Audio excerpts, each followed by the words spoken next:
And whether you agree or not, our tomorrow is always here. The program where we go beyond political soundbites to examine the issues that truly matter. The All Progressive Congress, APC, remains Nigeria's ruling party at the federal level, controlling the presidency and several states across the country. Despite this national dominance, the party continues to face significant challenges, both structural and electoral, in some parts of the country, including Enugu State. A state traditionally aligned with opposition politics, internal divisions, leadership tussles, weak grassroots structures, and inconsistent coordination between party organs.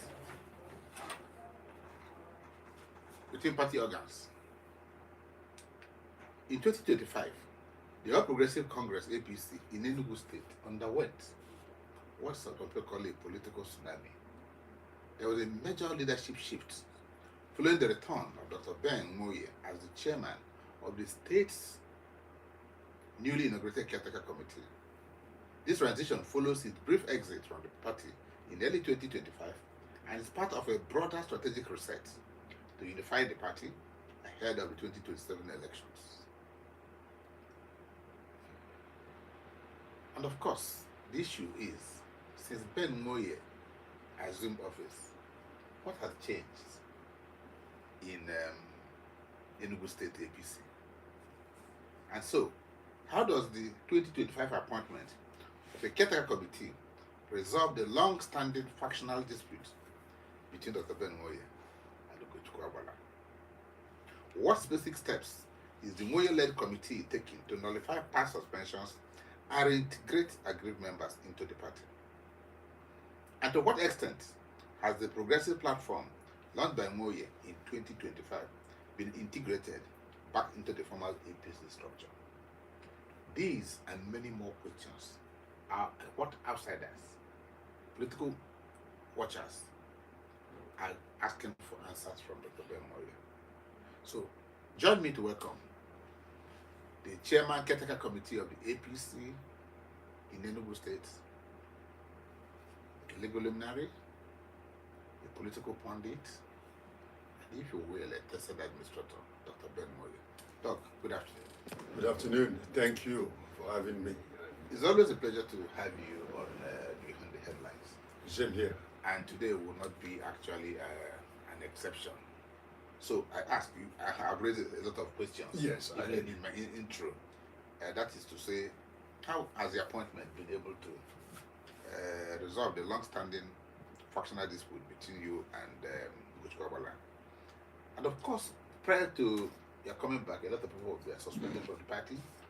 What are you doing, or what have you been able to do to either leave those suspensions, nullify them, or reintegrate these people back into the party? And of course, when you are briefly out of the party, you formed the Progressives. Where are they now? Let's start with the Ugabala. My good friend Ugabala, we don't have any personal issues. We have political differences and political different views. When I was called back, yes, rightfully so, I left the party briefly, and I was called back to rejoin the party by leadership of the party. When I agreed to do so, I was appointed the caretaker committee chairman, and Ugabala led ESCO was dissolved. Now, I didn't go for the kill. One of the first decisions we made, the 7-person caretaker committee, comprising of myself, Eugene Odo, right when I was Eugene Odo, former 2-time Speaker of Enugu State House of Assembly, Secretary, and then Her Excellency Fidele Anjeze, a 2-time minister or 3-time minister and 1-time ambassador, a member, Dr. Obiaji, a member, Dr. Chedozie Nwafo, again, administrator and a lecturer at ASUT, a member. Dr. Obi is also a medical professional. Engineer Eke and Peter Chime, Comrade Peter Chime, the former youth leader.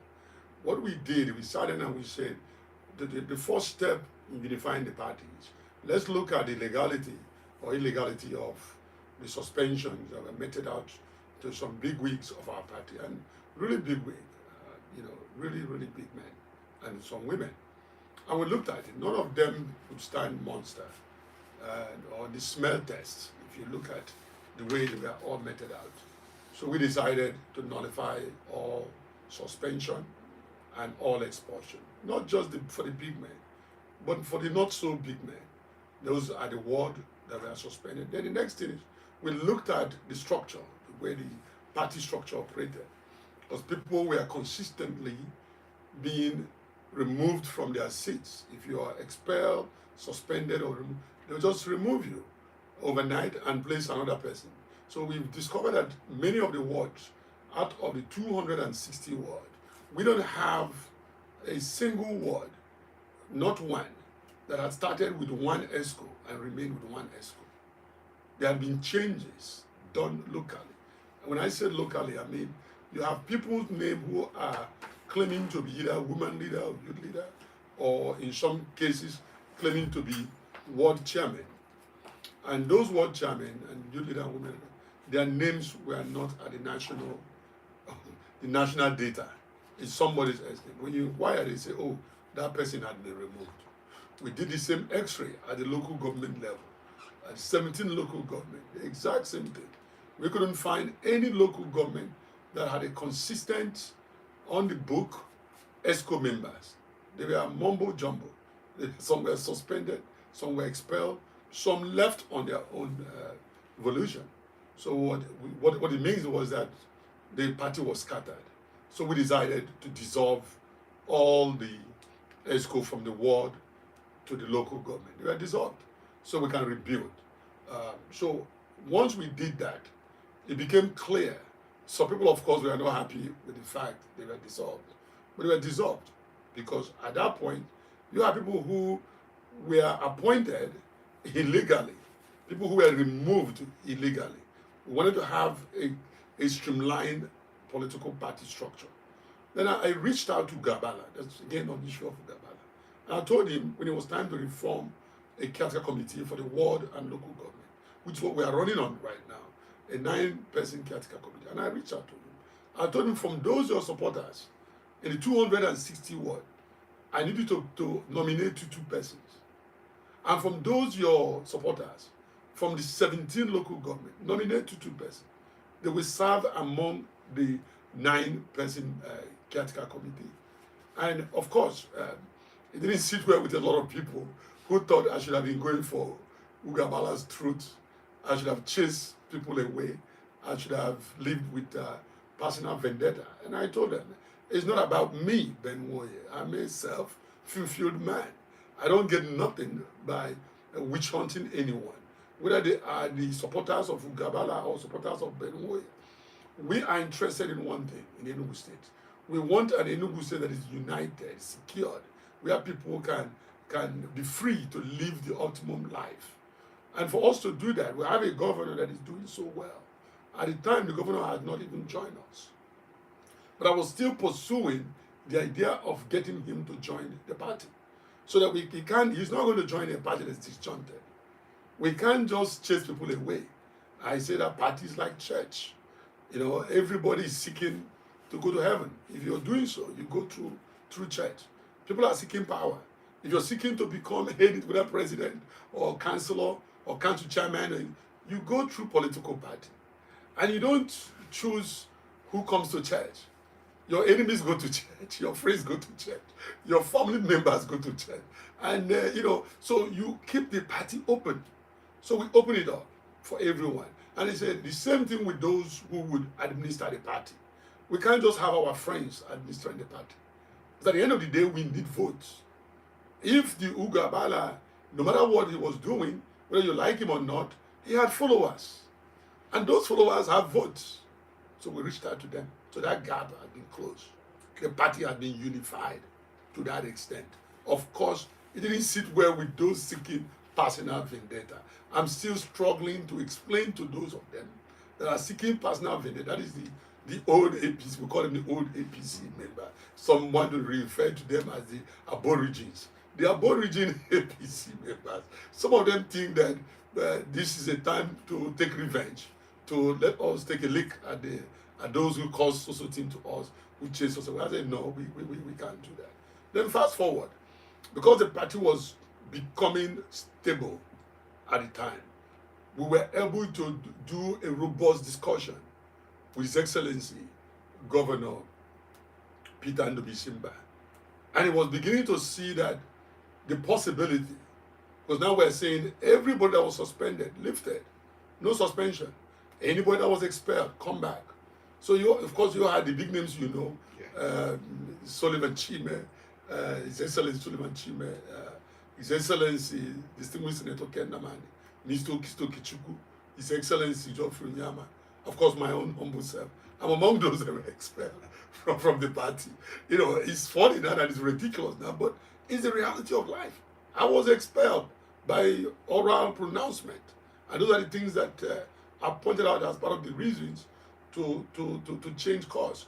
And that everybody started coming back. Everybody started coming. And eventually that led to what happened, what you described on the air here as the tsunami. On October 14th, we saw a movement. We call it grand movement. It wasn't a defection. It was a movement, but it was not done in hiding. It was a movement of the people of the PDP to APC. And I warmly welcomed them. I warmly welcomed everybody. We made clothes, our national insignia, the Babaliga, and the Tinubu Jagaban hat style. I made sure I ordered it for everyone that wanted to wear as much as I could with the little finances that I could get my hands on. We were able to do that. And Enugu State saw a movement of the entire National Working Committee of APC coming down to Enugu State. The entire leadership of the National Assembly, beginning with the Senate President and the Speaker Baz and the Deputy Speaker Khan, they were all here. Every single, including the Deputy Senate President. We saw, I think, about 22 governors, all the governors of APC structure, including the progressive governors chairman, Governor Hope Uzodimma. They all came here, and the whole party was led by His Excellency Senator Kashim Shettima, the Vice President. And in line with our party constitution and the practice of our party, it became obvious to say who is the leader of the party.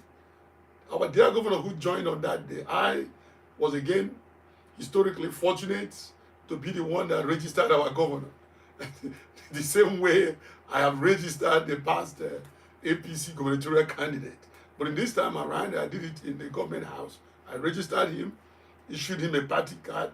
So to that degree, you know, it's kind of a chilling effect for me. You know, it's I took it was a little bit emotional for me, but here I am, a guy who just I'm one of the founding members of this party. Party is stripping away from me.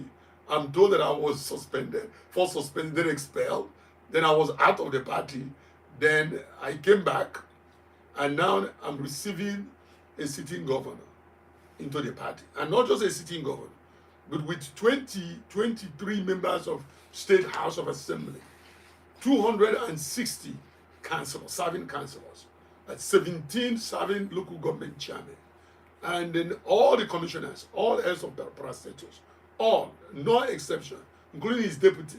There's nobody that hands down. Within days after that,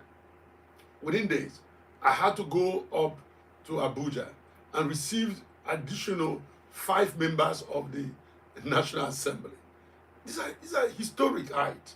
And then we open up the space and we keep preaching. And just very recently, within 7 days, very recently, we just concluded that, I went around the 17 local government, okay? Now, preaching unity to everyone, and then giving flags to every single local government chairman, identify them as the leaders of the party. I also took the time in that regard and inaugurated all the 260 caretaker committee members and their chairman, and all the 17 local government caretaker committee. So we have reformed the party.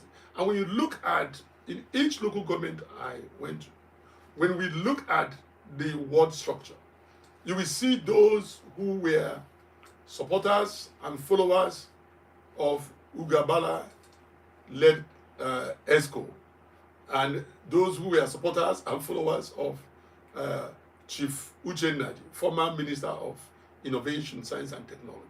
You will also see some of those who were also chased away and said they were members of or supporters of the Nwoye's group. And you see them embracing each other. And then more importantly, the crowd get bigger because now we have the new APC, that's the former members of PDP joining, and then the old APC.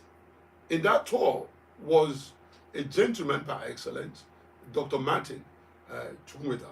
The man joined us. He's the former immediate past chairman of PDP, Enugu State, who defected with his excellence.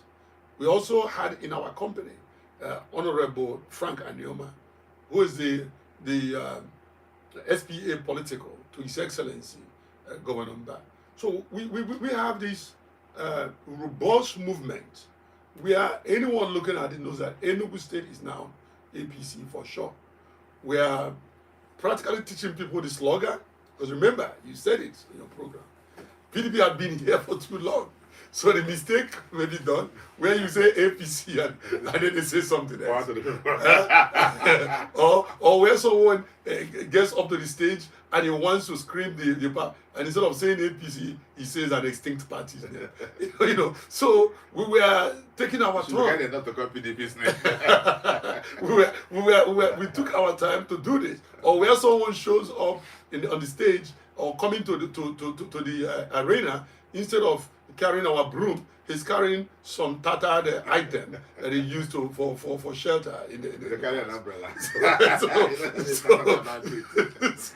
So we had brooms. I had loads of broom, sharing people broom, and then the color and the flag, and we made sure that the flag, so that nobody makes mistake about it. We have the light blue and white and green flag with red underneath instead of the other one. So these were carefully choreographed to get Enugu people to understand that they've changed their address.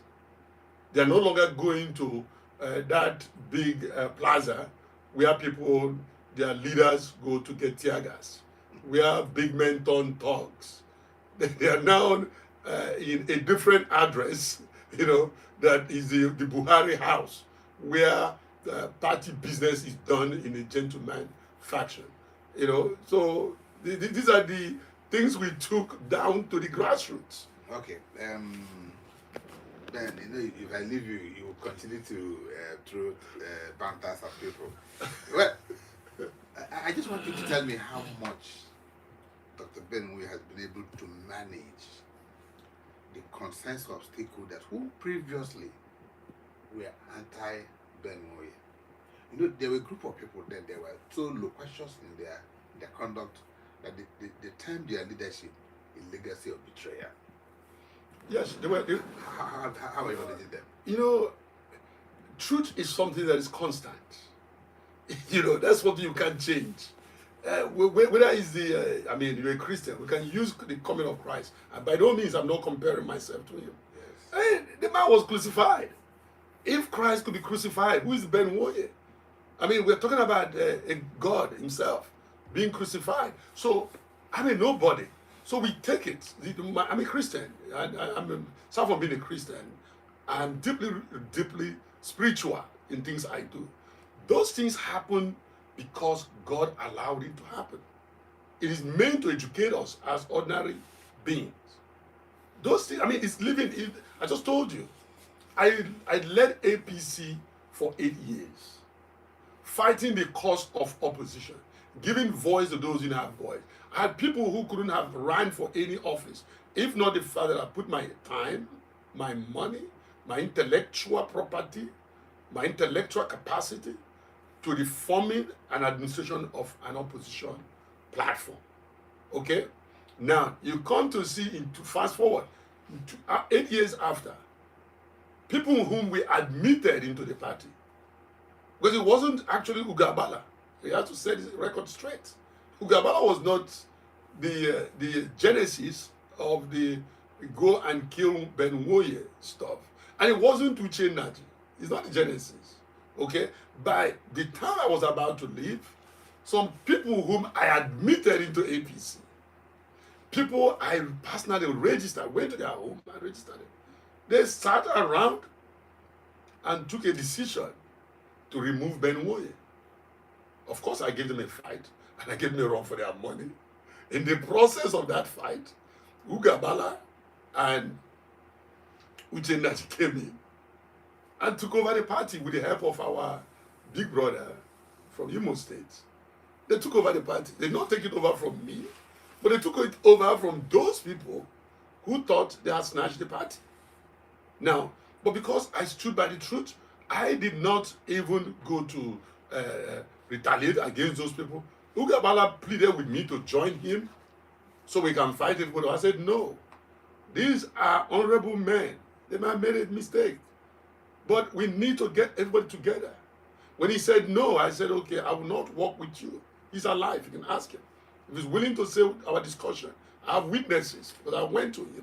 I took him up to Lagos, one of our leaders, and Probe Wudibe. I took him there and I said, the condition for me working with you is we have to get everybody back on track. It's not a winner take it all. You can't chase people and say, no, no, Ben, let's get together. These are people fighting you, let's fight them. I said, I don't do that. I don't retaliate. I'm a Christian. Vengeance is not for me. You know, I don't have a personal space in my body for vendetta. So let's leave that alone. So then, fast forward. God allowed it to happen. That's why I say that it's spiritual for me. So for 4 years, I went about my way. I concentrated my time doing my business. I grew my business farther than I had before. I even came back to classroom, started teaching. I was having a wonderful life. I mean, I had free time.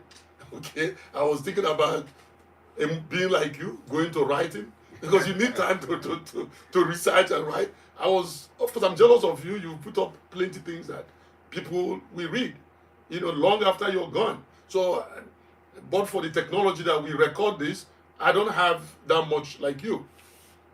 Then this came. But I said I wasn't going away in politics because I care. So I formed the Progressive Group. When I left them, I formed the Progressive Group for good governance. Because I teach good governance. I can't just go away. I know that this is about time. It's product of time. Time will change everything. Every day the time kicks and it passes. Things come and go. And in between that progressive movement and all that, I was called to return back. And here I am. I'm a chairman again. Okay.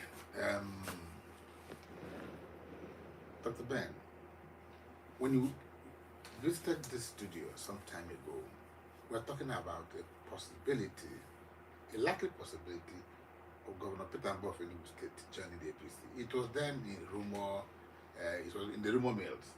As we speak now, as you have attested, was it October 14th, thereabout? Yes, exactly. Yes. What we now call the Enugu political tsunami happened. Yes. And virtually the PDP was eclipsed, so to speak. That's true. Even though 2 days ago somebody was here who is the deputy chairman and said he did not pot. So he did not do the best he can to strategize the party. But let me go straight to my question. How is the APC leveraging the defection or the like, what do you call it? It's a movement. It's not a defection. It's a movement. No, in the political party, it's a defection. No, it's not. Because I can tell you why it's not. Let me ask the question. Okay, go ahead, sir. How are you leveraging the governor's entry into the APC? And what many look at as the trying to balance the group that came from the PDP with the original APC structure.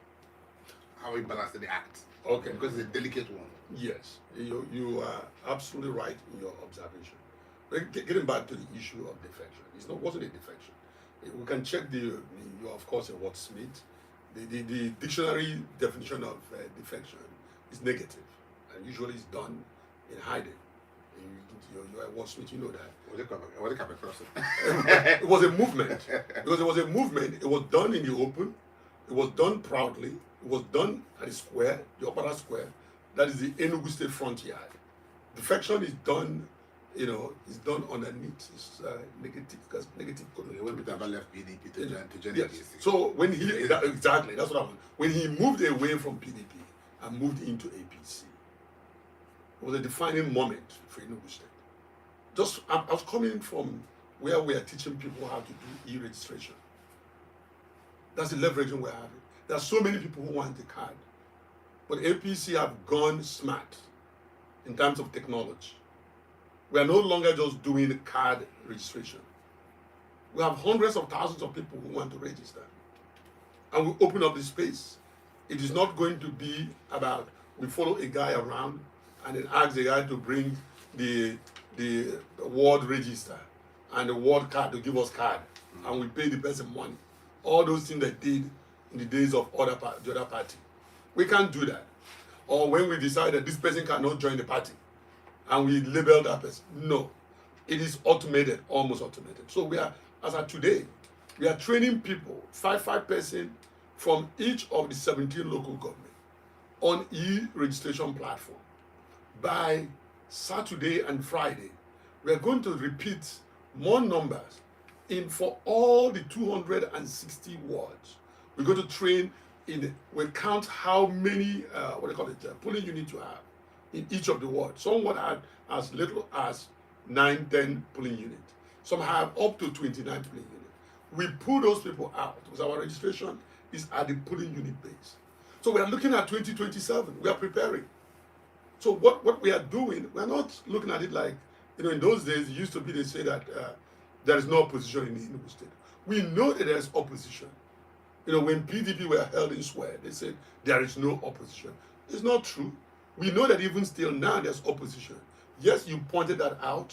My very good friend and brother, by the way, he was a member of APC before. That is a barrister, Ororua. In case you don't know, he left in 2018. He left PDP and joined APC. So at one point, I'm still talking to him. I'm hoping that one day, if not soon, but one day, he will see reason to leave the tattered structure and come in and let's work here. But again, he has his right to be where he is. And I don't beef him, but I know that he's an astute guy. I know that he can do better with us, APC. I know that we can use his intellectual capacity better in APC. I know that he doesn't deserve to be beaten up in the plaza as some people are being beaten up. He doesn't deserve to be called and to be tear gassed. I don't know how many times he will go there and to avoid being tear gassed, or begin to go to the big man's office where they go to hold their little meetings in hotel rooms. He needs to be in a bigger party. He needs to be in a national party. But as far as the dichotomy between the old and the new stakeholders, people have to begin to learn to live with the new system where they found themselves. APC that we had a few months ago, before October 14, was a tattered APC in Enugu State. You know that, I know that, and we talked about it. And I took my story, nationally, maybe worldwide, was a tattered party. Now we have a robust, strong party. We're still building it. It's not where I think we should be. Because remember, many people have not received their card, registration card, the new people, because we are going through e-registration. And very soon, we are doing the training now. Very soon we will start in this yearly time. And our hope is to register nothing less than 1.2 million members. If we can achieve that, or anything over 1 million members, then we'll be rest assured that 2027 is it. That no opposition party can push us around. Because first of all, you start with the known to the unknown. If I have a 1 million registered members in my party, APC, then I know that I can direct my campaign directly to them, and in that case, it will be almost like preaching to the choir, because they're already converted. I can almost save money and say, okay, let's go to those people who are not members. Let's go to those people who are in between, or those people who are working for opposition, or the apolitical, instead of modeling everybody up. After all, if you look at year to year what governors used to win, or the highest amount of people that come out to vote, it's very small. So we are thinking about this in terms of, it's not about one big man. I'm looking at it as everybody being equal in the eyes, not now in the eyes of the law, but in the eyes of the voters card. Whether you are a super stakeholder who is a dinosaur in APC or aborigine as they call themselves, our law is clear. Or someone who just joined today. APC is equal founder, equal joiner. Our governor joined on, that is Governor Peter Mba, on the 14th of October. And on that 14th, he was made the leader of the party. And that is consistent with our party practice, procedure, and the constitution. Prior to that, the former Guba candidate, that's Uche Naji, or Uche Naji, he joined the party. I registered him, I told you that. I personally registered him in the hiding, by the way, because he preferred to be registered in the hiding. He didn't want to be exposed. So I registered him in my country home, in my small parlor in my country home. He took the card and hid it and was still walking around with some PDP people. But once the man now came out and became and bought the form for Guba, and only him ran, because nobody at the time I had won the whole wide world that APC ticket, that buyers beware in Enugu State. And sure enough, nobody came out because there was so much trouble, and you saw the result of it. So when he became the Guba candidate, he was also given a flag as the leader of the party, consistent. So what they did for the point is, what they did for Governor Peter Mba is not new. They did the same thing for distinguished Senator Ayogo. He so rest in peace. He joined us in 2018. By 2019, he picked the ticket. Despite the fact that Okezia, who was then, again, his soul rest in peace, Okezia, who was then the dinosaur, the founding, one of the founding fathers of the party, he was there. Senator Ayogo was given a flag and he became a leader. And we consolidated. So we are consolidating. Those who are still worried, I tell them that there are other political parties. You can't just sit and block anybody from joining. And you can't come in and you say, because you started the party, therefore it is turn by turn, you'll be at the front. No, it's about performance. The question is not that you started the party. The question is, what is your contribution to the party? What is your performance? This governor is a governor.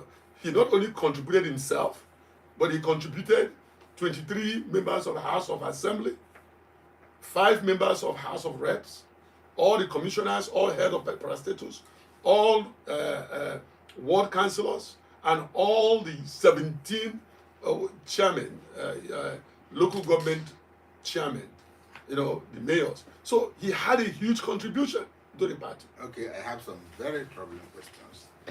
Very troubling. One is, when I listen to you speak about APC and the things that ought to be done, I get the impression that you're not talking like a caretaker committee chairman. You are speaking like somebody who is going to pilot the affairs of the party for a pretty long time. So, I don't know what caretaker means. Is it a 3-month thing? Is it a 4-month thing? Is it a 6-month thing? When will APC have its congresses and conventions to properly elect people to lead the party? Okay. The answer to the question straight is, it depends on when the National Executive Committee decide on that. And the National Executive Committee meeting is coming up. Tomorrow is the National Caucus. The National Caucus is usually the prelude to the National Executive Committee meeting. On the 19th, Friday the 19th, will be the National Executive Committee. They made that decision. Now, going back to the question about the way what I talk, listen, the caretaker committee does not have, my appointment didn't have a time frame. Okay, but what has a time frame? What is it? The mandate, things I'm told to do. So every day that I'm sitting on this seat as a caretaker committee chairman, I am the chairman, and I understand the job of a chairman, the job of a political party. is to get the party ready for election. Whether I'm sitting there for 1 day or for 1 month, there's election. All our focus is election. Right now, for example, we have the Enugu State local government election coming up, primary election. The calendar is out. The calendar would be just next month, January 23rd to February 19th. Whether or not my term is 1 day or 1 month, I must be preparing my party that we are participating for election. So that when the next person elected comes, they'll have everything ready. I've already written to the NSEC chairman, communicating to them the days I believe that we will hold our own primary. Because it's mandated by law to do that. So I must comply with law. If I don't do that, or if I didn't do that, the deadline for choosing a date was on the 12th. If I waited to wait, okay, 19 is our NEC meeting. If I said, let me wait after 19 to know whether we remain or not, then we would have violated the law. And we would be barred from participating. The next election that will be coming up, whether we like it or not, unfortunately, one thing that life abhors is Viking. So Senator Okezia is dead. We can't mourn him forever. That is something that all of us must pass through. Now Enugu State has only 2 senators instead of 3. We are not properly represented. There's bound to be a by-election. And you can't just have a by-election. It's not automatic. There's no automatic trigger. I have to interface with the party. I have to inform the party. As a caretaker chairman, I have gone and informed the party that we have lost a senator in my state. It's my duty. And once you make that information, it triggers several things. They have taken notes. It's up to them now. Inform the INEC, inform the Senate president. Let them decide when to declare this seat vacant. You can't just run that election. I mean, I hear that a lot of people, about 60 persons or so, in the Suka Aziz, are already prompting themselves to replace Okezia. But none of them know this process. It can't just happen. If I'm sitting here and say, I'm just a caretaker, let me just fold my hand. I'm just a caretaker. Enugu will not be represented. There have been cases very recently in the north. Senator died for almost 2 years plus before the seat was declared vacant. They don't pick news as a method of information. Someone must push the trigger. Let them know that the man is dead. Let them know that the people are either unrepresented, in the case of Nsukka people, Enugu North, or underrepresented, in the case of Enugu State. Okay. I guess the question that should come now is whether you agree or I disagree. Since 1999, Enugu has been a PDP state. Beyond those political appointees that you mentioned, the truth is that the majority of the people from Enugu have been at home with the umbrella you don't want to call. You don't want to mention the umbrella. They've been at home with the umbrella. And you would also agree with me, Dr. Ben, that between 1999 and now, the APC as constituted had not scratched the goodwill of Enugu. I know Peter Mba is coming with a lot of goodwill. How do you think? How are you planning to convince the electorate of Enugu to do what? To align with the APC? You know, there's a fallacy that existed for years within the Enugu political circle. And that fallacy is that PDP is in the fabric of Enugu people. That myth was shattered in 2023 election. After how many years? Now, it doesn't matter. No, I agree with that concept. Yeah, okay, yes. But let's just at least pick it. That fallacy. Empires rise and fall. Yes. So, and the question is, it didn't rise and fall one day. It rose and fall because of things we built up. And guess what happened? When you talk about goodwill, distinguished Senator Okezia won. How did he win? It was a prelude. It was some of the preparation we did for him as people of APC. What he launched his biggest campaign to be a governor in 2015 was in APC. It was in APC in 2020. Sorry, up until 2022. It was in APC in 2019 when we had all this. He won. Honorable Namchi, Professor Namchi, APC, until he won. If you go to Igbe's South, APC, I mean, I'm talking about the people who were in APC. In Igbe's South, the current majority whip or in Enugu State House was APC. I can count about 5 members. If you go to Aniri, the gentleman who is currently Engineer Magnus Ede, APC, was my youth leader. What we didn't have in Enugu State was election. I was the manager of APC in Enugu State. PDP didn't go through election. They rigged the election. They did. And we have record of them rigging. Let me tell you something. In 2017, Then you're going to they did. The fact is so the ones you won, what do you call them? You don't have rigged. When The ones you won, we've never we don't expand it. If you want to expand it, we are dealing with Enugu where I operated. I'm still operating. They don't do elections. Once the INEC and court declared election, whatever may be your intention, Dr. Ben Nwoye, is that the question? But the court has validated that. They rigged in 2017. We confronted them in local government election. They ran away, ran to their homes. The court didn't say they rigged. They validated. Some of them were avoided.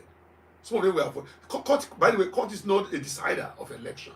They are decided of question of law. It is. No, it's not true. What they are deciding is question of law. People present question of law and flag to them, but not the election.